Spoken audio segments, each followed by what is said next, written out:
So I want to narrate my story. The first time I entered one chance in Abuja. One day, I wanted to go to the market. I came out though.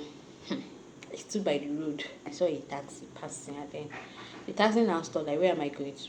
I said area 1. They said enter. So in the taxi, there were already passengers inside the taxi.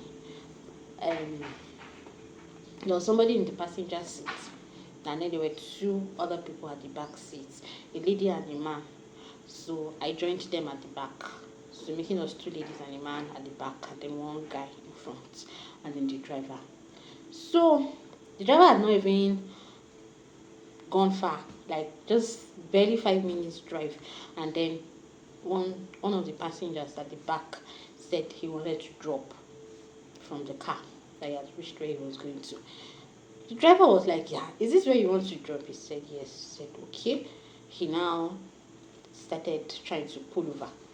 Then the guy that wanted to drop now said that he has load in the boot of the car. The driver was now asking questions. I was like, are you the owner of that Ghana must go? He said yes. But you told me it was breakable. The man said yes. He now said, but you know it's not breakable, that it's inside that Ghana must go. The guy was confused. He was even asking, who owns this Ghana must go, when he wanted to drop a passenger, a previous passenger. Nobody said anything. And then he wanted to drop the load of that other woman. And so in the process of trying to be careful in shifting this guy's Ghana must go that contained breakables, he was not asking questions. Nobody said anything. So according to the driver, he said out of curiosity, he opened the Ghana must go and he saw something. So I wasn't even paying attention so much to what they were saying. So the driver now said he cannot allow the guy to drop, that he's going to take the guy to the police station. Everybody was like, hey, we're now paying attention to the whole situation. So the other passengers were now asking the driver that what is wrong, what's the problem, why do you want to take this man to the police station, what happened? The driver now started explaining that he checked what was inside the Ghana must go and saw plenty money. He saw dollars. There was charm, juju on the dollars. I like God. And me, I was just so interested. I wanted to see the end of this rubbish thing that wants to happen. The owner of the Ghana must go started begging. I was like, please, so don't take me to the police station. That he's going to explain everything. You know, like how you talk. So the man has started saying that actually it's not breakables. But he was working for one Alhaji in Kano. The Alhaji had so much money in one room. The Alhaji trusted him so much. So one day, the man went into that room. He saw 4 cartons of money, and it was all dollars. So he took just 1 carton. And put it inside the Ghana must go and ran away from Kano. That he just came into Abuja, I think that morning or the previous day or something like that. And that's his Oga, the Alhaji, is a very fetish man. On all the cartons, the 4 cartons of money that was there, they all had charm on each of them. So he just took 1 carton, put inside Ghana must go and eloped. So he came to Abuja, and then all of this is not happening. That he's trying to use the money to like set up for himself, because that Alhaji is a very wicked man. The Alhaji did not settle him well, so he wants to, use the money now to set up his life. He's actually looking for where he can remove the charm, because he's scared of touching the charm on the money in case something happens. So as it is like this, give us share from the money, all of us in the car. Am I calculated? I don't blow.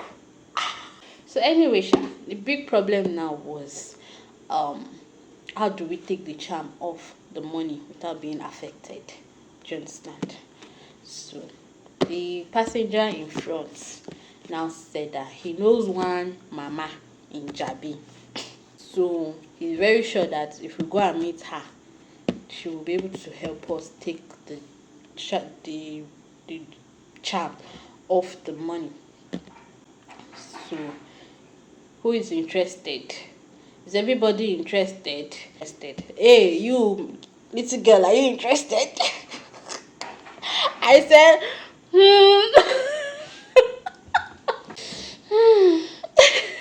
So that was how we now went to Jabi. Because we're now on our way to the Jabi, we're now planning amongst ourselves that okay, in order to test the authenticity on Jesus Christ. English has failed me. We will not tell Mama the truth in order to test if she's genuine. We're going to tell Mama that we're all related, you get, and that this man that has the bag of money is our brother, and we want to help him take the charm off the money so that we can now we'll be able to, split the money and share. I was now going, we drove from the car, we now started trekking. When we now got to the house of the mama, we now knocked on the door. It was now one man that came out. The man now said, yes, that he's her son, that the mama died some months ago. So he has taken over the work that mama used to do. So they're now like, okay, so we want to see you. We have a problem. The man has said, okay. We now went to the shrine. If you see shrine, something like an altar on the ground there, and then it looks like they have just finished doing a sacrifice. Sacrifice there, like there was blood and chicken feathers everywhere. It was just, messy kinda. Anyway, we were on this other corner of the shrine. He dipped his finger inside one container like that, and rubbed it under his eye like this. I was just looking, I was like, hey, now wow, since they happen, no. So I am actually in the shrine. Woo! I was excited, kinda. Anyway, so the man has told us to tell him what brought us.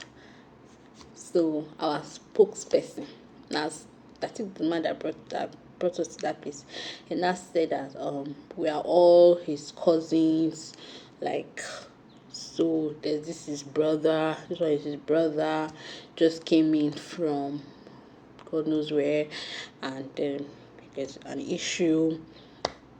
He has this bag of money, but someone put charm on it, so we want to take off the charm so we can split the money for use and all of that. So when he finished talking, the juju man now said, okay, now looked at all of us. He now said that he knows that we are not related. Busted. In fact, we don't know ourselves, that we just met ourselves today like this. We are strangers to each other. That we have lied to him. Hey, we have to appease the gods for lying. Money they gave me to go to the market with. And so I come off half of that money. Put all of us brought money out. The man now said that what really happened is that this man was working for somebody in Kano, and he carried money from the man, that there were 4 cartons of money in the room, and then this man took one of the cartons and ran away and came to Abuja. All of us say, hey, this man is a true juju man. How did he know all these things? We're impressed that wow, this juju man, you don't know what he's doing. So the juju man now started going round to tell us things about us.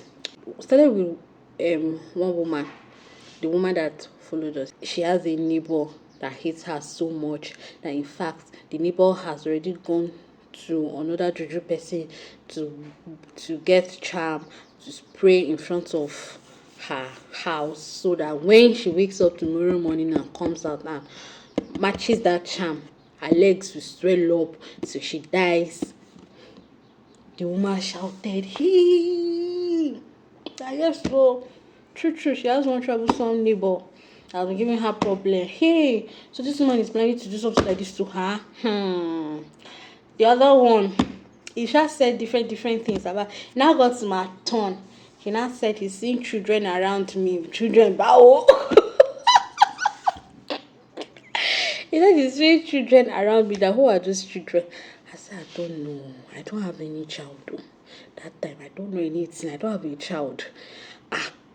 I don't even have younger ones like siblings, children around me. No, nothing. I was the baby of the house, you get. So I was lost. And I said, he's seeing children around me that I'm going to be a blessing. I'm going to be a mother of many children. I'm going to be this, I'm going to be great, I'm going to be that. Okay, I hear you. Back to my mind, I'm like, can we just do what we are here for? Because this is not why we are here. So the juju man now said that for us to take the charm of the money, we have to do certain things. That we have to buy 3 white cock, and we need to buy honey. We need to buy female lizard. We need to buy. You mentioned some weird stuff you get. I think either a female snake or something like that. I don't know. No, the egg of a snake or something like that. For the sacrifice so that we can remove the charm or the money. And also that if we don't take up the charm, that we said there were 4 cartons of money in Alhaji's house, Abi, and we've taken one out. This man has taken one out, so it's remaining 3. That those 3 other cartons are out because Alhaji now knows that one of his cartons is missing. So he has sent the other 3 cartons to go and look for this one carton. So Alhaji's other 3 cartons are hovering around looking for the 4th carton of money. So the earlier we take it off, the better. So we're like, okay. We're not like, we don't know where we're going to get all these things because all these things are weird things. We don't know where we're going to get it from. So the man now said that he can get it for us. It's not going to be a problem. That it will cost how much? He said it was going to cost 40-something thousand, 30-something thousand. Me, I was like, where am I going to get that kind of money? So amongst ourselves, we're now like, okay, let us split the cost of the whole thing. How much is everybody going to bring? So I said, because I'm a small girl, I was going to bring a lesser amount. Then the rest, they will share it amongst themselves. So even that lesser amount, I don't even get. So like, what's going to happen is that we'll go home and go and look for the money and then come back. We now exchanged phone numbers. Then the juju man now also said that as we're going to look for the money, we should not tell anybody. It will spoil the ritual that he wants to do. Once the ritual has been done, and they've taken the charm of the money and we splitted the money, and he has guaranteed us that no problem, we can now go and testify, go to church self and give testimony of what the Lord has done for us. Before we left the shrine, the juju man told us that we have to swear that we will not tell anybody this thing until the sacrifice is done. We now said, okay, well, we swear. We now said, okay, now we will swear. So on that altar of blood, I remember that altar of blood, of chicken blood and everything now. All of us, now say we must put our hand on it. That was how it was. We carry this hand like this. We put on the altar, all of us, everybody. He now said, repeat after me. I swear, I will not tell anyone. If I do, I will cough blood till I die. I'm not joking. No. That was what we said though. Honestly, as soon as we left the shrine, it looked like I just came to my senses. I can't do this. I was so scared. I was like, Chris, what are you thinking? Where are you going to get this money, this amount of money to come and do sacrifice? On top waiting. Ha! By the time I carry $10,000 home, oh, they will ask me. It's not normal. I beg. No, no, no, no, no. I come from a very strong Christian family. The remaining money I had for market in my bag, actually I entered that market because I can't come back home and say I did not go to that market. I started feeling some certain type of way, like I started feeling scared, like, ha. And now I entered keke to come back home, and then I saw the man, one of the passengers. I saw one of their calls coming in. I became so scared, like, oh my god, I felt like I'd done it because immediately after that swearing and everything, some fear entered me. Do you understand? So when I saw the man's call, I was so scared. I switched off my phone. So when I got home, I was scared. My heart was beating. I started praying. I was afraid because I'm going to swear what I don't know. I'm going to swear what I should not swear. Hey, and I called my pastor. I'm in trouble, oh, pray for me. I cannot tell you, oh. So they say that we die if I tell you, but just pray for me, oh. Pray for me, pastor, pray for me. I was crying. Pastor was like, Sister Grace, don't worry. It is well with you. Started quoting Bible scriptures for me with all seriousness. He prayed with me, and then I felt some certain peace. The number stopped calling me. And I just felt good. That's the end of the story.